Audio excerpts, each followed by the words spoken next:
Nous sommes ici à Madagascar, un pays gigantesque, grand comme la France et la Belgique réunies. Une île immense située dans l'océan Indien, à 400 km des côtes africaines.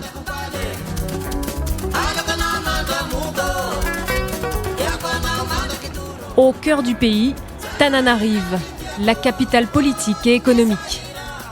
2 millions d'habitants et des centaines de milliers de véhicules qui rendent cette ville impraticable aux heures de pointe.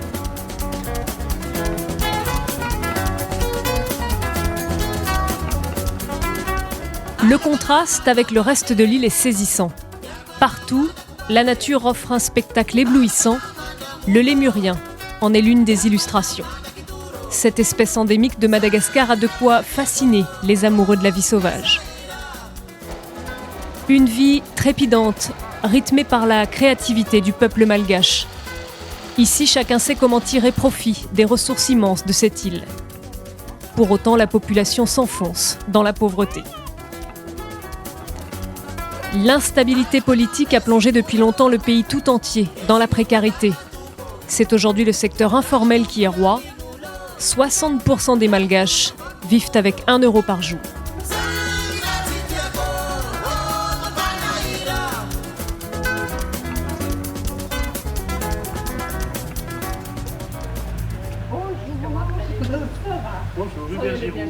Pour combattre cette pauvreté, des associations se mobilisent. C'est le cas d'OTM, Ouverture au Tiers-Monde, actuellement présidée par Hubert Giroux. OTM travaille le plus souvent en collaboration avec des congrégations religieuses, comme celle de Saint-Joseph de Cluny. 2600 sœurs à travers le monde, dont une centaine à Madagascar, réparties dans différents centres. Nous, les sœurs de Saint-Joseph de Cluny, nous avons hérité d'abord notre fondatrice Anne-Marie Chavoué, qui a essayé toujours de continuer l'œuvre du Christ pour mettre l'homme debout. Et qu'ici à Madagascar, il y a beaucoup de gens qui ont besoin d'aide. Alors chaque sœur se donne vraiment au fond pour aider les gens pauvres surtout.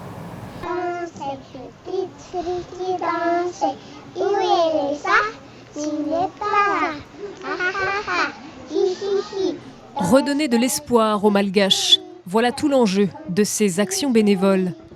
Des actions parfois époustouflantes, comme celle du père Pedro, qui a fondé il y a plus de 20 ans l'association Akamasu, les bons amis. Son objectif est de sortir les plus démunis de la décharge de Tana et leur donner l'opportunité de construire leur maison. À ce jour, 2600 logements sont sortis de terre. Quelquefois, on veut compliquer, on fait des études, on fait des séminaires, des colloques, comment combattre la pauvreté, la misère. Venez au milieu des pauvres et les pauvres vont vous inspirer sur l'instant même. C'est ce qu'ils vous ont fait avec moi. Au milieu d'eux, avec eux, voilà ce qu'on a fait. Mais vous êtes en colère parce que pourquoi l'État, les organismes internationaux sont si lents? Pourquoi n'agissent plus vite? Pourquoi on traîne pour aider? Pourquoi on traîne pour se décider? Ici, les pauvres sont fatigués d'attendre.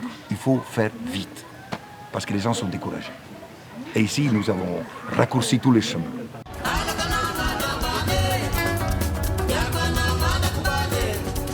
Père Pedro a su raccourcir les chemins, mais la route est encore longue. Voici le quartier de l'Étoile Rouge à Tana, l'un des plus pauvres et les plus dangereux de la capitale. C'est ici que les petites sœurs de l'Évangile ont décidé de s'installer il y a tout juste 25 ans.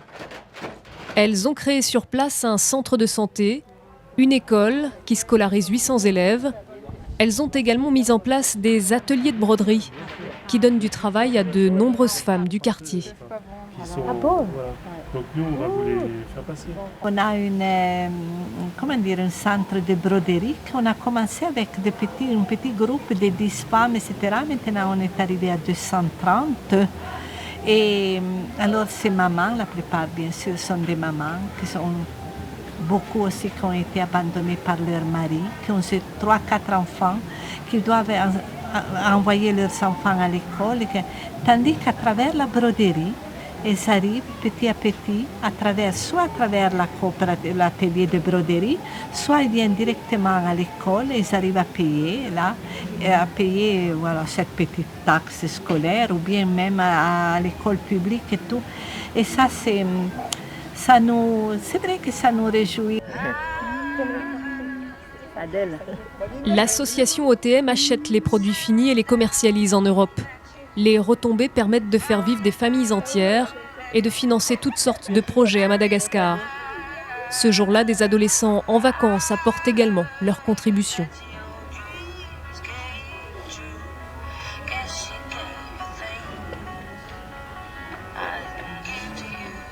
À 400 km au sud de Tana, Fianarantsoa est sur une colline à l'abri des regards. L'hôpital Maran, un centre de soins pour lépreux.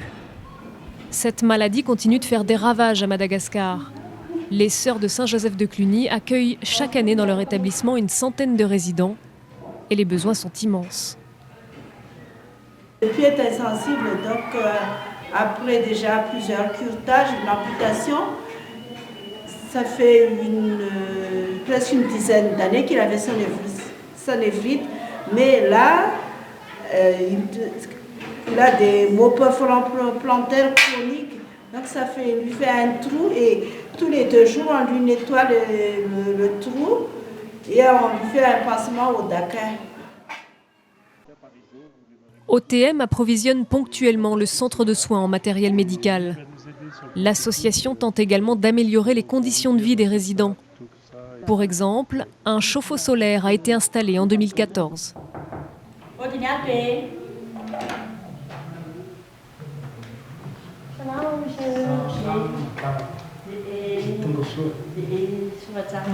Lui, c'est Roger, le fameux cordonnier de Maran. À Maran, on trouve aussi une cordonnerie. Elle est sous la responsabilité d'un ancien lépreux, Roger Justin. Il fabrique des chaussures orthopédiques sur mesure pour les malades. C'est lui qui fabrique tout ça de A à Z, les lanières, les semelles. Et Maran s'approvisionne en bouche sur les cuirs. Et c'est lui-même qui dessine, qui coud, qui colle, qui fait l'assemblage. Bonjour Roger. Bonjour. Comment ça va Roger? Ça va. Alors elle sert un peu cette machine? Oui. Bon, puis j'espère qu'elle va marcher encore mieux avec le nouvel appareil pour mettre l'abrasif. Pour contribuer au développement de cette activité, l'association a livré une nouvelle machine. À l'avenir, elle devrait faciliter le travail de Roger Justin. Bon, toujours est-il, on va enlever celui-là ou l'autre. Celui qui ne sert pas, c'est celui-là.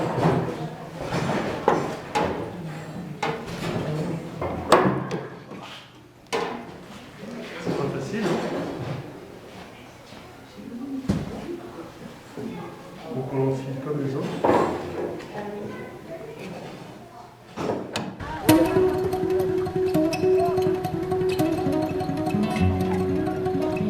L'une des missions de l'association OTM, c'est de venir en aide aux plus isolés. À Madagascar, de nombreux villages sont accessibles uniquement par la piste. C'est le cas dans Bateau-Foot, 7 heures de route, sur un chemin de terre très accidenté. Pas question donc de venir les mains vides.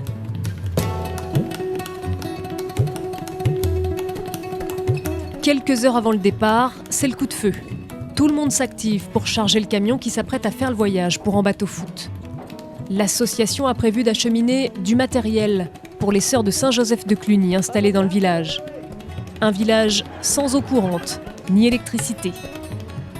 Et dans les cartons justement, des médicaments pour le dispensaire et de quoi installer sur place des panneaux solaires.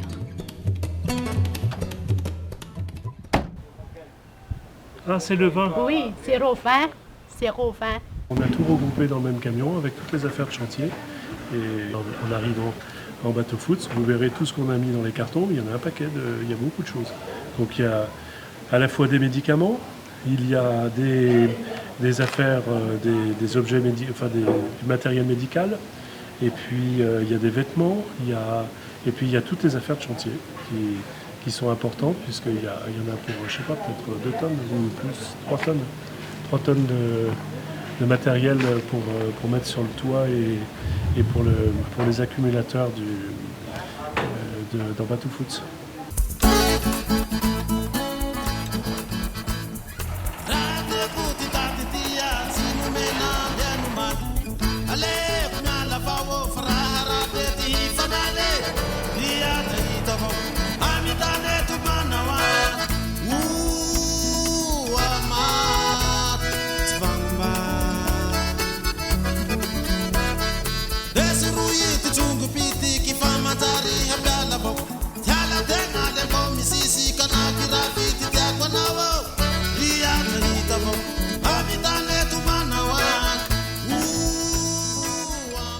Et voici le dispensaire dans Bateau Foot, une petite maison tenue par Sœur Honorine, qui accueille chaque jour une 50aine de patients venus de tous les villages avoisinants.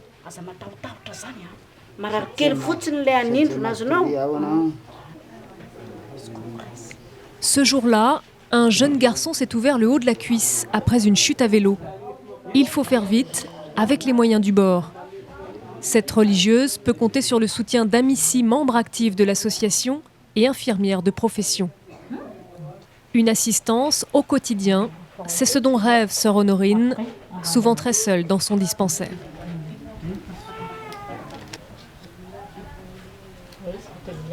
Il y a plein de malades au dispensaire. Alors on ne peut pas... Oui. On ne peut pas quitter, même jusqu'à 2h30 de l'après-midi, on ne mange pas encore.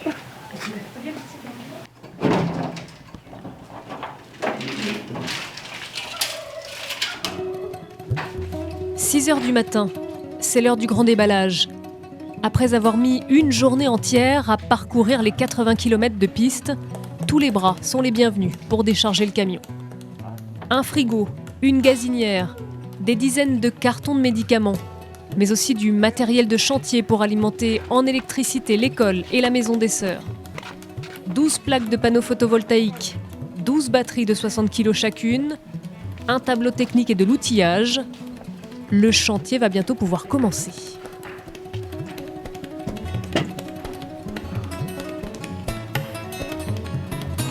On a tout un câblage électrique qui va descendre jusqu'à dans la montée d'escalier pour qu'on puisse mettre un tableau fait par Michel Joly et qui va distribuer l'électricité dans tous les locaux de l'école, avec des accumulateurs qui vont être posés sur une terrasse juste au-dessous. Et ces accumulateurs font l'essentiel du poids. Donc là, il va falloir qu'on trouve beaucoup de personnel pour nous aider, parce que c'est vraiment très très très très lourd.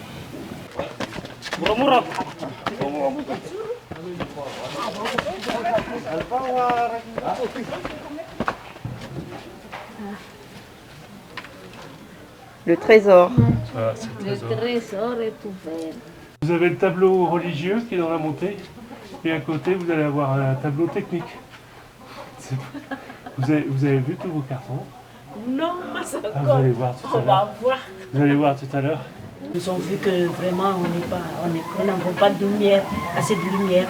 Alors tout de suite ils ont dit, on va vous donner des plaques solaires. L'année dernière, alors on a dit. Donc ils vont emmener ça. Et voilà que j'ai téléphoné toujours à MC. Vous aurez des lumières, vous aurez des prix. J'ai dit, ah, on a dit ça.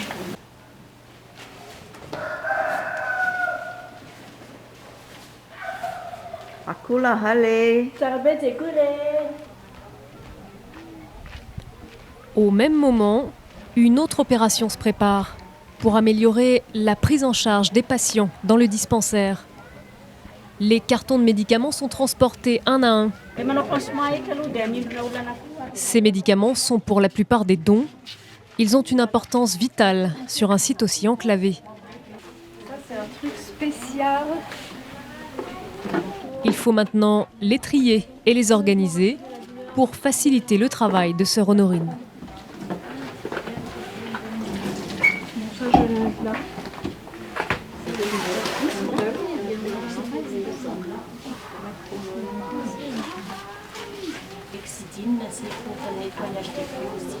Sœur Honorine aimerait qu'on range par catégorie, c'est-à-dire on va mettre les antibiotiques, adultes, enfants, ensuite on va mettre nez, gorge, oreille, douleur, fièvre,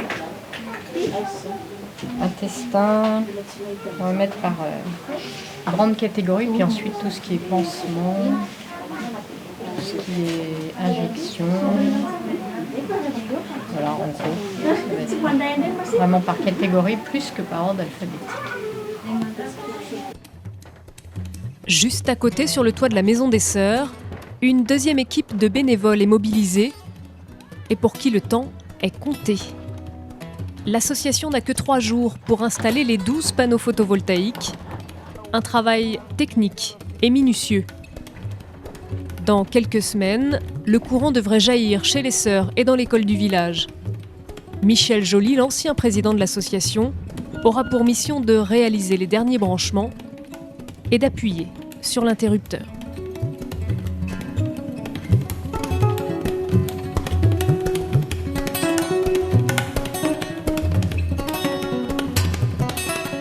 Et l'association n'entend pas s'arrêter en si bon chemin. Avant de quitter en bateau-foot, il faut impérativement équiper les sœurs en smartphone pour échanger des mails. Une condition toutefois, pour accéder à Internet, sœur Honorine doit grimper tous les jours au sommet de la colline. Un peu d'exercice physique et l'apprentissage de quelques notions informatiques. Le bout du monde est maintenant connecté à OTM. Majuscule ou bien comme ça? Comme ça, R-I, point, comme. Vous mettez votre doigt pour que ça efface tout ce que vous avez à l'écran. Oui. Donc là, vous vous mettez dans le texte avec votre doigt. Ici? Oui, allez-y. Voilà. Non, il faut appuyer juste un petit coup en fait. Voilà. Voilà. Et puis là, vous écrivez ce que vous voulez écrire. Envoyez maintenant.